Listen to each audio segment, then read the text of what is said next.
迎收看关键时刻，格陵兰的议题，川普已经在说得非常白，我们达沃斯论坛好好的把它讲清楚。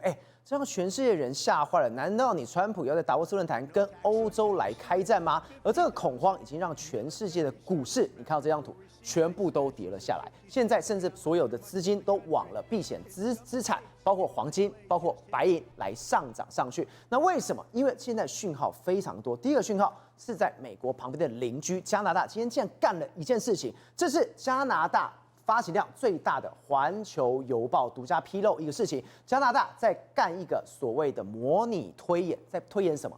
是美军入侵加拿大的时候应该怎么做？他们竟然说我要搞一个焦土战，我们要跟阿富汗的这一些圣战者的游击战术一样。心想有没有搞错？真的要开战了吗？好，第二是嘛，欧盟也讲非常白，你们在笑我啊！你们说我没办法去保护格陵兰，是不是？我要把你的8兆的美债通通都卖掉。好，这个就是最讽刺、最可笑的地方就在这里，因为现在美债是不是有卖？有卖，只有一个国家丹麦卖了1亿美元，其他人通通都没有卖，甚至要打焦土战的加拿大买美金卖爆啦！这到底发生什么事情了？今天达沃斯论坛上面，贝森特已经讲，他说欧洲国家将抛售美债作为报复手段的说法是错误的叙述，不合逻辑。但我们今天要跟大家讲的是，那你为什么川普从头到尾都这么敢？千万不要忘了，川普从上任之后开始大打关税战，让全球已经都乱了，甚至我们还很多人都预言说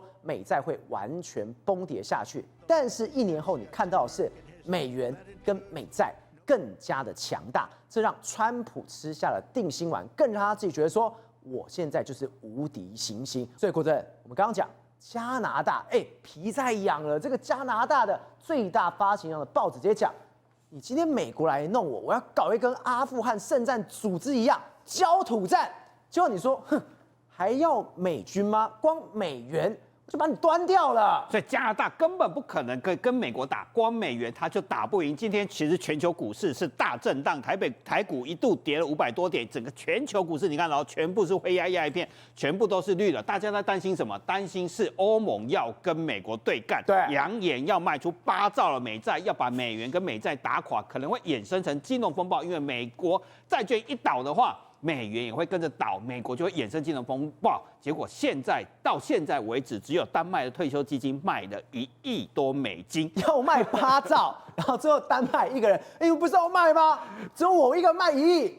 所以贝森特其实他是讲这句话是有底了，这些人逻辑错误，脑袋有问题，脑袋打结了，因为他看了数字之后，你们全部都拥抱美元美金，你现在要告诉我你卖美债，你要哪里卖？所以今天大家不用紧张，为什么川普还要开心的搭飞机去达沃斯论坛？这几天的股市跌，其实是每个月固定的期指结算日啦，就是刚好要平仓或转仓要结算了，在过去这段日子涨太多，所以大家别惊，因为美国根本不怕。为什么美国不怕？因为我们来看加拿大，加拿大做了这个非常有趣就愚蠢的事情，是20号他们最大的报纸《环球邮报》真的报道一件事情，这是加拿大100年以来第一次针对美国，把美国当成假想敌，说我们来做一个演习，还推演说我们几天会被美国完全歼灭。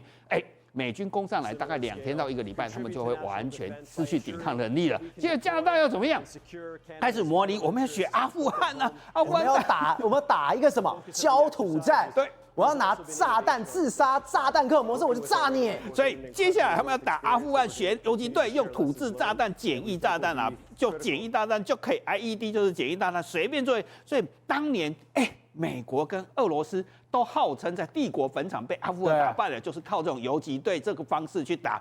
而且你看到这边最夸张是什么？这一篇报道里面有想说，2名资深的政府官员指出，军事规划人员正在模拟美国自南方联动态发动入侵，并预期美军在1周内，甚至最快2天之内，就在陆地、海上击溃加拿大的战略据点呢。所以加拿大打算要打焦土游击战，他们也学到要么我们就是阿富汗，要么我们就乌克兰。乌克兰有什么？用无人机伏击跟迫害，打到现在还在打嘛。所以他们就想说，那我们演练一下，演练说真的对上美国会怎么办？还是天真的想这些事情？所以他完完全全就是什么打带跑战术，通通来的。但川普为什么不怕？川普为什么都不担心？我告诉你，过去1年大家不是在担心美元危机、美债风暴吗？美债会还不出来吗？达利欧还到处在讲。那贝森特为什么不怕？他把这张表调出来，他就看破了大家的手脚。我带大家一个一个看哦，不是都要卖美债吗？好，日本美债还是持续在增加，第一名。好，英国，英国不是加入8国联军吗？持续在增加。那中国我们就不讲了哈，因为真的在吵架嘛，要把它卖掉。我们中国就把它跳过。加拿大，好，加拿大，持续增加，月增531亿，创下有史以来的历史记录啊！你一边在演练说要对抗美国，你一边拼命买美债，夸张，月增531亿耶！对，而且创下该国的历史记录。10月的时候，其实他们曾经吵架，去年10月的时候一度抛售567亿美金，那时候川普不是说我要把加拿大变成51州嘛，把它并吞嘛，所以一度生气，卖了台币1.78兆。其实这不算多了，跟他们比还不算多。结果卖完之后，马上又把它买回来，现在变成历史新高。所以你一边把美债办到历史新高，你一边说要对抗美国，你到底哪一个才是真的加拿大嘛？所以他们根本没有在怕，你知道吗？川普为什么过了1年之后，大家都说关税，你抽我关税，我要卖你美债？事实上有没有人卖？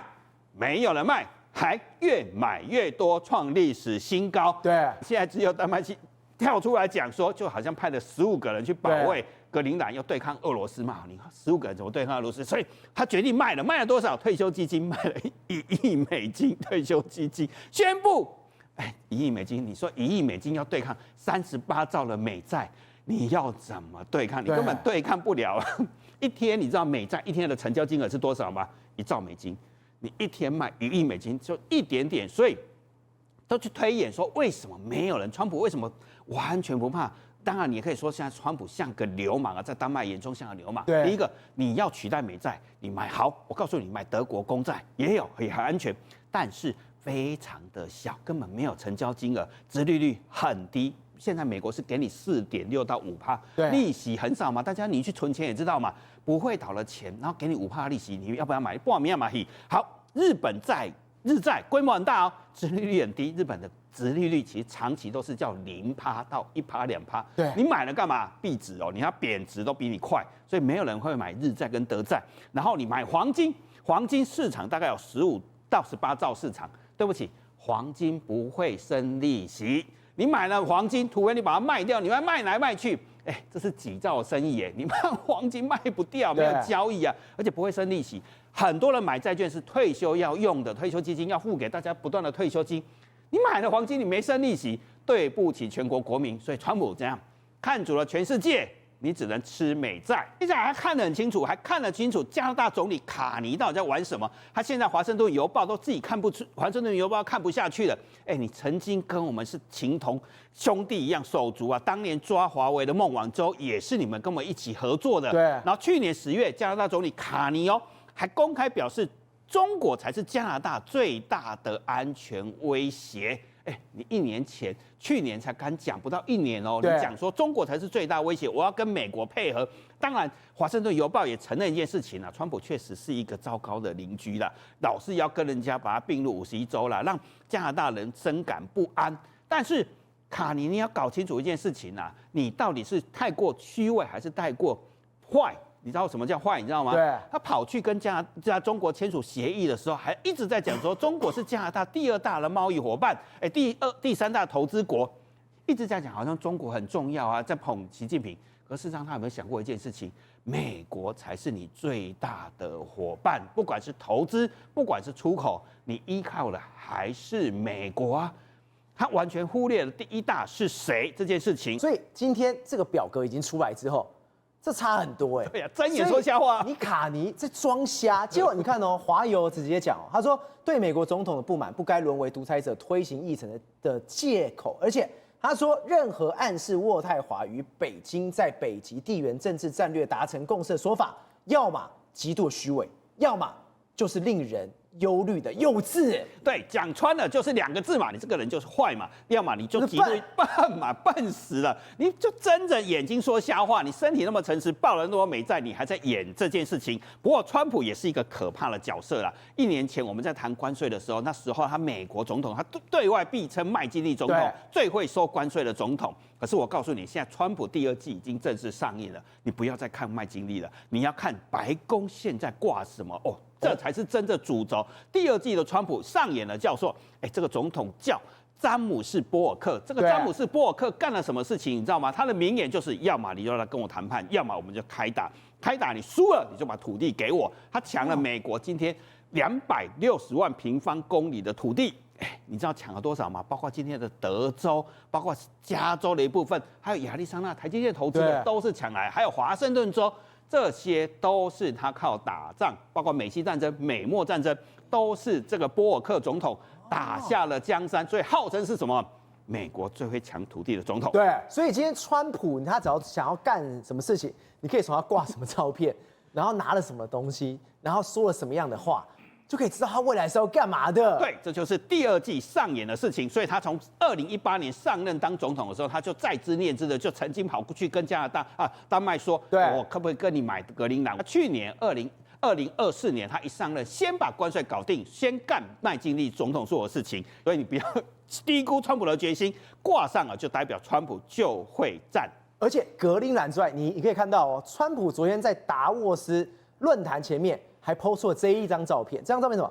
这是加拿大，加拿大上面挂了这个美国的国旗了，要并吞了。还有一部分的格陵兰在这边，所以他想要的东西有没有都在这里，通通都是我的。就是2026年第2季上演的川普实境秀，就是要上演这件事情。好，这时候也不需要讲为什么大家都要信奉川普，川普为什么不怕？什么叫做美国的实力？美元其实才是最大的武器，美元才是重要，所以这次达沃斯论坛，我们来看一件事情就会看得出来了。过去达沃斯论坛度假胜地啦，一群自以为是的商界的高管或脱离现实的政客在空谈场所，这是他们自己讲的，彭博这些媒体自己讲了。那现在，议程完全接纳川普的意愿，还开始讨论更多的 AI 科技，所以黄仁勋会去 ，OpenAI 会去，纳德拉会去。更多的交易，我们要来换什么买什么？现实政治、气候变迁什么 ESG 都不谈了。可是你真的把他来宾一摊开的时候，你会发现，他带的就是美军。所以呢，美军并不是枪炮，而是美国有权力、有钱。黑石的执行长芬克、高盛的戴蒙、罗氏药厂的霍夫曼，每个都是。在每个领域，你要做药的生意，你要做金融的生意，我都给你。好，还有谁我会去？马斯克他也很想搅入格陵兰这一局，所以你要发展新的所谓的无人车、新的火箭技术，马斯克也是这个局。所以川普怎样在这一场局里面展现的是什么？美国才是能够让你赚钱的。所以他们描述这一场论坛会很有趣哦，是分裂了2个世界。场内是冷清的，场外是热闹，抗议的人很多。可是这些欧洲的所谓的精英们，都会在小酒会里面喝着红酒杯，偷偷的看什么？川普的动作，观察他如何应对他下一个举动，甚至有没有必要跟他交易。最重要是能不能跟他换个杯。所以为什么这么多人要去参加所谓的达沃斯论坛？一起去看能不能跟川普有没有做到，因为美国拥有什么？不是那些环保空谈的人，因为我有权利、有土地，还有技术跟硬汉，因为马斯克这些人强硬的人，所以美国哪需要靠美军？靠美元就能摆平一切了。国文哥，所以这样一路听下来，过去在讲环保什么很泛泛之谈的，大家都觉得很腻啊，非常无聊。但这一次完全不一样，你看到每年1月出席的各位元首。企业家、投资者，而里面包括什么？包括 AI，包括甚至坦白讲，可能有什么石油啊、金融啊什么东西，你全部这些精英们、这一些所有企业的巨擘，通通都要来干嘛？你不是私底下在聊天，你是要统一对口美国的，你是要跟美国来做生意的，一起坐上地缘政治的谈判桌，一起学会川普最厉害的什么交易的艺术，你从里面可以发大财赚到钱。金明哥，我们千万不要看川普在那边很疯很杀。大家都说，他根本就是一个装疯卖傻。川普他可是从头到尾都是有计划性的人哦。为什么会这样讲？你看到 CNN 今天讲，我们之前不是说川普要在白宫的东翼干一个宴会厅吗？哎，很嗨啊，很好啊，就被大家骂翻，你搞什么东西？就说没有哦，川普在搞的是什么？上面是宴会厅没错，但下面东翼的地下竟然有一个最高机密的碉堡。大家其实关注的不在你现在看到画面上那个川普曾经秀出来那个白宫东一楼宴会厅的模型，而是在宴会厅东一楼原本那个位置的下面有一个地下碉堡，有玄机的。白宫最机密，甚至可以说是绝密的地下堡垒，新的美国总统1号堡垒。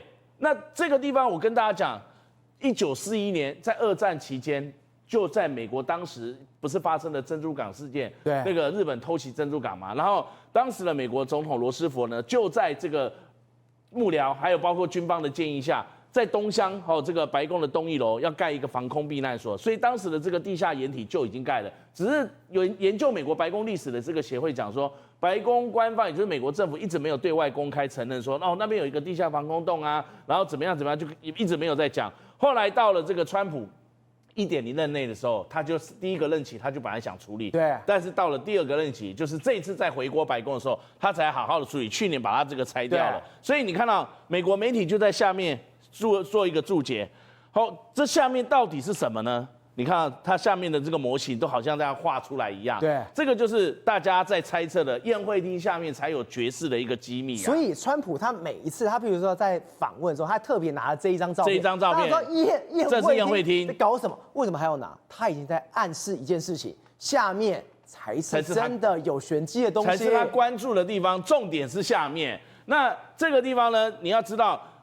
曾经有进入那个地方，但是因为美国人很重视，没有获得授权发言的人，他有讲到说，这个地方其实被定位为叫做PEOC，什么意思呢？就是总统紧急行动中心啊。对。那你可以看到，它像这样的一个很普通不起眼的这个门，它这样的一个像银行金库的门一样。那进去了之后呢，当时罗斯福的这个工程本来。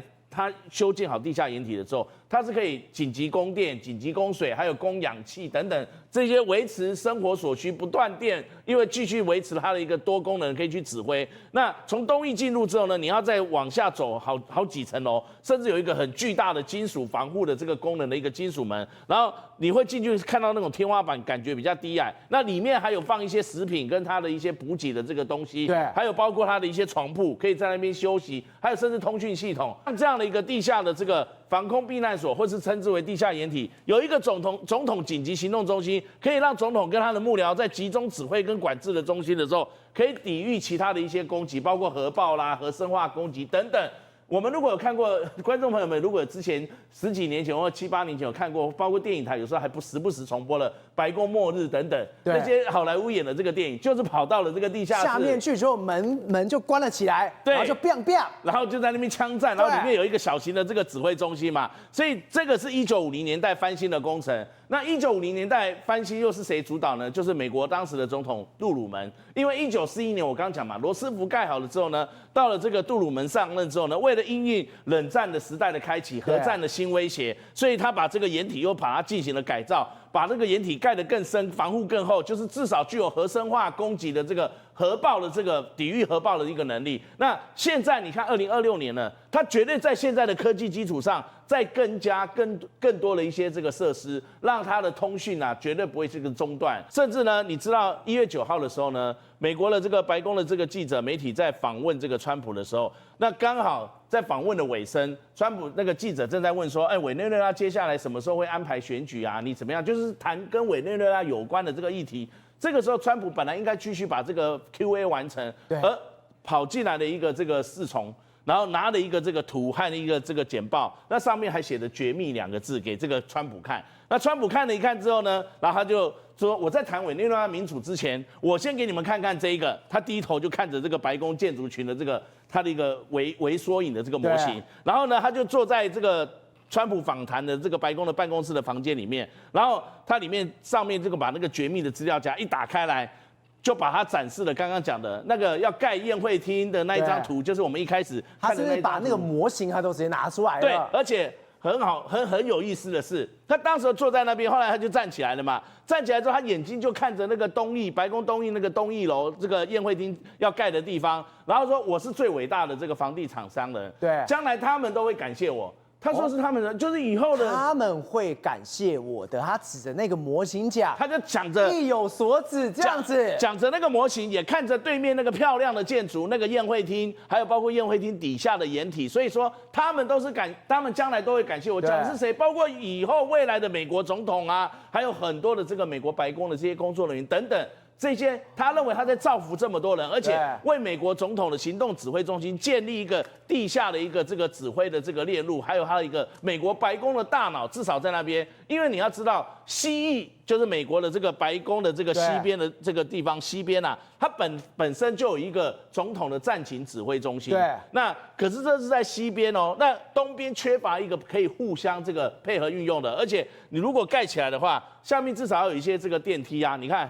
电梯把它这样过来，我刚刚不是说有一个类似银行金库式的大门，还有生物辨识的这个门禁系统，这些都是充满了高科技，甚至我也大胆预测，搞不好连 AI 的这样的一个功能都会把它建置在里面去。然后，所以知道这个内情的人就讲，这个空间现在很可能正在重新构想，因为你要被新科技取代，所以我就说新科技会不会有 AI 的功能？那你才会去因应不断变这个一直不断的转变演变的一个威胁。所以这个计划呢？白宫官方已经正式的这个认可了，川普也承认了。而且我们刚刚可以看到一件事情，川普已经承认这件事情。对，而且川普也已经暗示了非常多。好，最有趣的是白宫这里，他说白宫拒绝对此做出回应。不过，白宫在法庭的文件当中为施工程序辩护，称若停止地下工程将会危及国家安全，而且损害公共利益。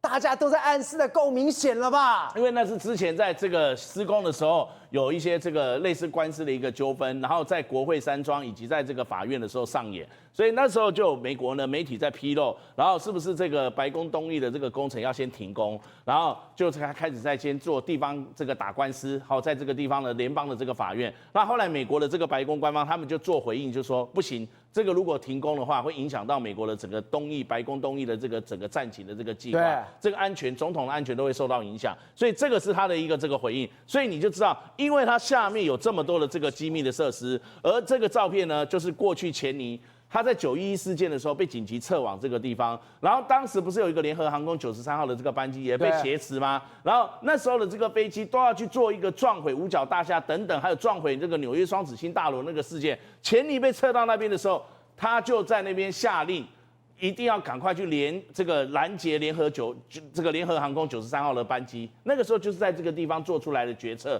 而这也在那个时候，他也抱怨说通讯的这个状况很差，让他很难第一时间可以跟这个美国总统直接的这个联系，以及跟他相关的这个单位保持这个畅通的这个联络。所以那时候的这个白宫的回忆录，相关的这个人士出回忆录的时候，就提到这一段。而这个画面就是在美国东翼那时候的地下掩体，在这边所做成的。对。而现在这个地下掩体也已经决定要扩增，然后把它改建成新型的这样的一个高科技的一个美国总统紧急行动指挥中心的一个避难设施，你就可以期待。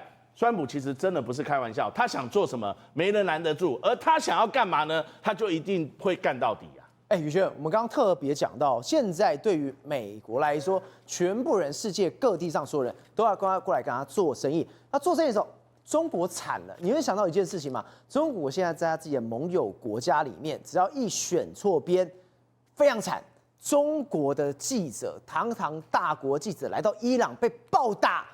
现在变成过街老鼠了，而且你知道过街老鼠是谁吗？不是台湾，不是美国，是中国自己人。对，自己人把他们当过街老鼠，而且人人喊打，人人叫好。来，你看哦，这个是在抖音上哦，我真的不夸张，因为抖音你没办法直接把中国2个字或者是央视2个字 po 上去，所以他们不断写说，据外媒报道，印度宣传员在波斯之水被打得嗷嗷叫。来看到嗷嗷叫这3个字，你就知道他是来戏谑他的。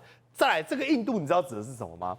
不是印度。就是中国，就是他们用印度来代称中国自己人，为了要方便上架。对，你看哦，嘴里喊着打倒神棍，他们却把配音成打倒美帝，什么意思啊？人家在抗议讲的是谁？要把哈米尼给拉下来，而且神棍这两个字你第一次听到吧？他们就是这样形容哈米尼的，打倒神棍，神棍代称哈米尼，就这家伙就是个 Ben 太 森会了。哦，那美帝就是指川普嘛，现场有人听懂了，直接狂揍。波士记者解围也被狂揍，然后他就说最后面呢，这些中国记者哈，因为呢胡说八道乱讲话，被打得一塌糊涂。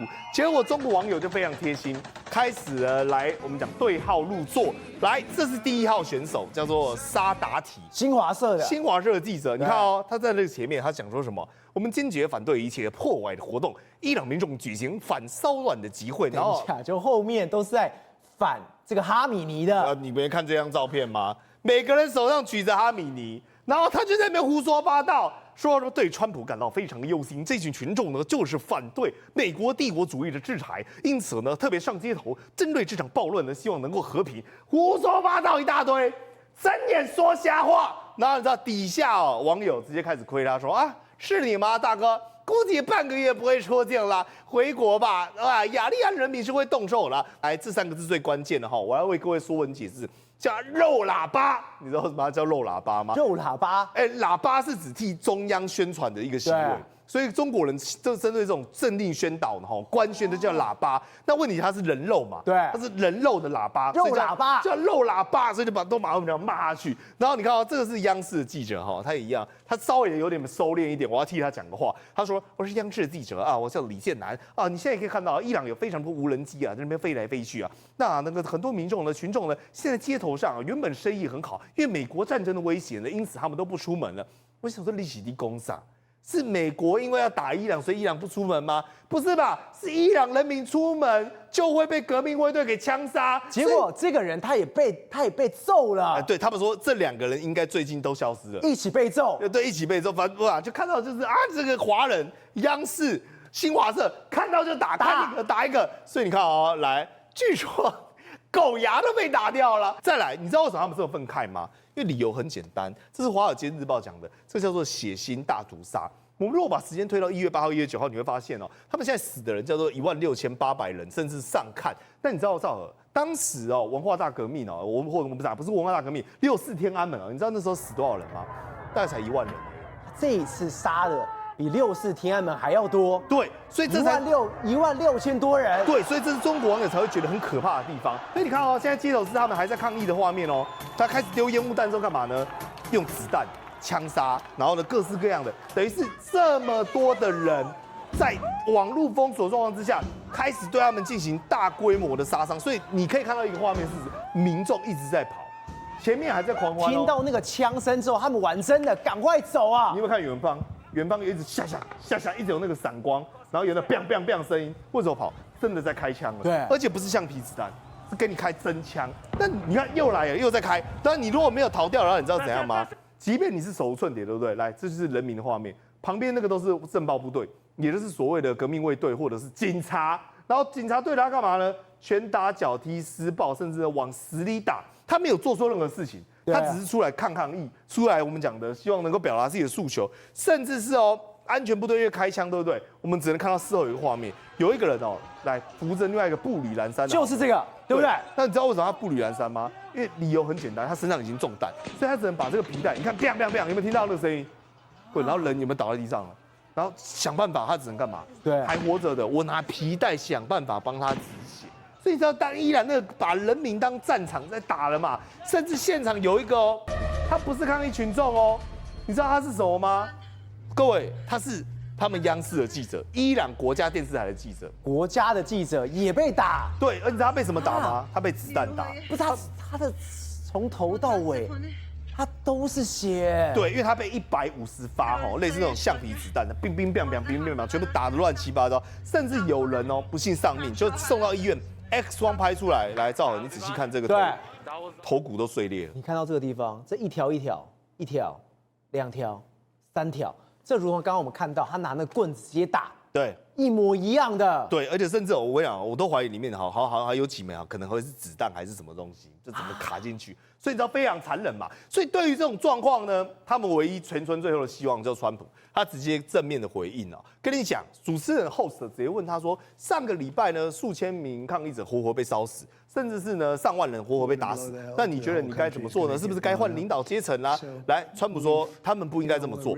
我们留下的通知，如果真的发生什么事，我们要炸掉一整个国家，都会把它炸掉。换言之，他要让整个伊朗的神学式政府灰飞烟灭，让你直接从地表上。我把你直接给抹平。你看到他说我已经下达非常坚决的指令，一旦发生任何事，会把对方从地球上彻底抹除，没有伊朗这个国家，那边空的了。对，就是歪爆，我直接把你整个国家内部人歪爆。最近有一艘航母叫做林肯号航母，已经慢慢悄干嘛？越来越靠近，在72小时内就会抵达伊朗附近的近海，而且他要杀到波斯湾了，而且他的 AIS 已经关掉了，换言之，他已经进入隐身状态。我不让你知道，甚至呢，最近包括所谓的 P8A 啊、反潜啊、NQ4这种长期征收的无人机以及呢征收机，都开始在临近区域在绕，甚至连纳坦亚胡都跟你讲说，我7000枚的导弹到目前为止我都已经准备完毕，等于说我随时准备打。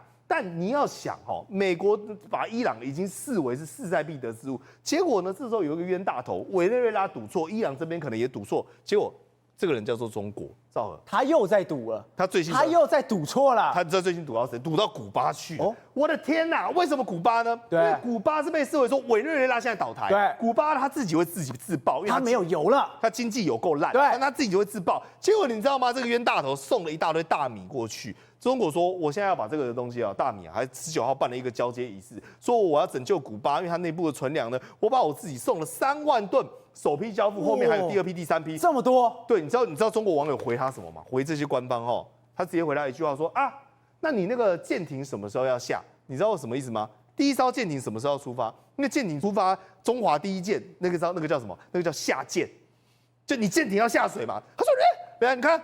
北京舰，中华第一舰，下舰啊！夏天的夏，每个人就把他骂翻了，因为觉得说你是在开我什么玩笑？我们中国现在经济很好，是不是啦？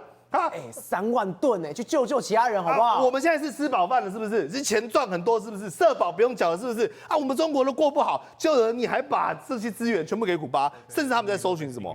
这是热搜魏德尔说，魏德尔是谁？魏德尔是德国的一个议员，他是一个德国的铁娘子。你想说中国人莫名其妙说对外援助干嘛？来，我先跟各位讲，魏德尔从来没有讲过中国对外援助。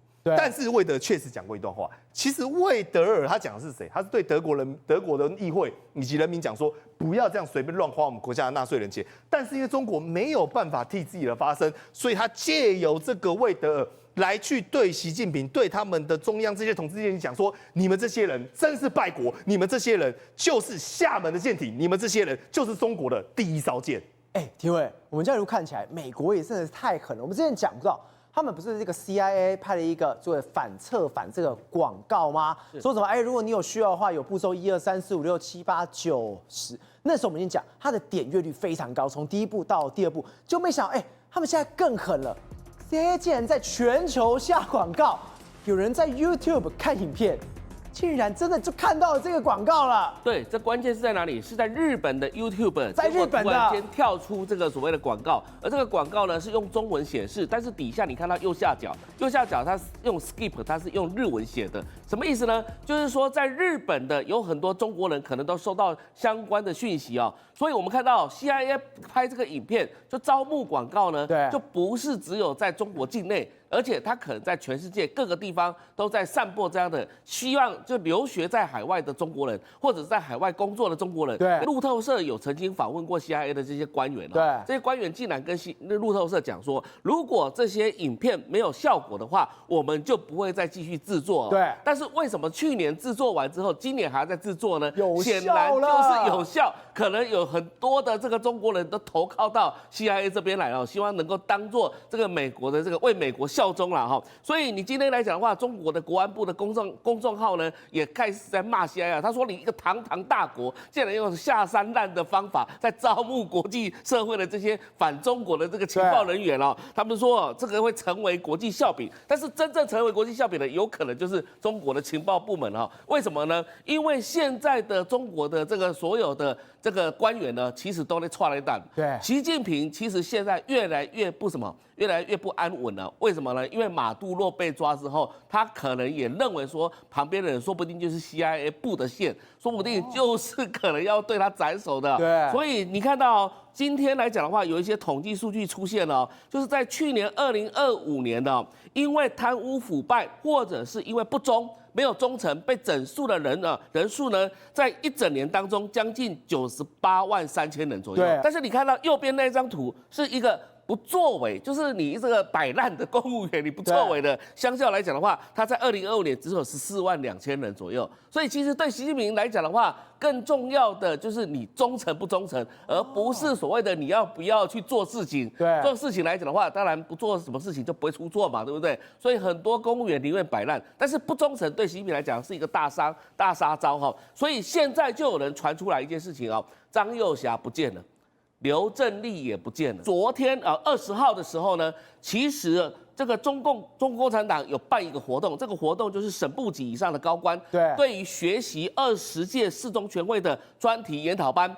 7个常委都出现，你看到坐在中间的就是习近平，7个常委出现，然后再加上国家副主席韩正，所以8位的高官都出现。那政治局的委员当中呢，坐在第一排、第二排。那第一排、第二排当中呢，政治局委员有4个缺席，其中4个缺席就是这个张又侠，这个何立峰，还有石泰峰，还有这个马兴瑞。但是问题是，何立峰去参加瑞士的这个所谓的达沃斯的会议，所以基本上有3个没有参加。而这当中，军委会副主席张又侠是特别关注的。为什么呢？因为张又侠跟刘振立竟然没有在现场，对，而那一个张声明根本就不是政治局的委员，但是可以坐在第一排。这显然来讲的话，是不是张声明的位置已经取代了张又侠？所以现在来讲的话，张又侠的儿子也出事了。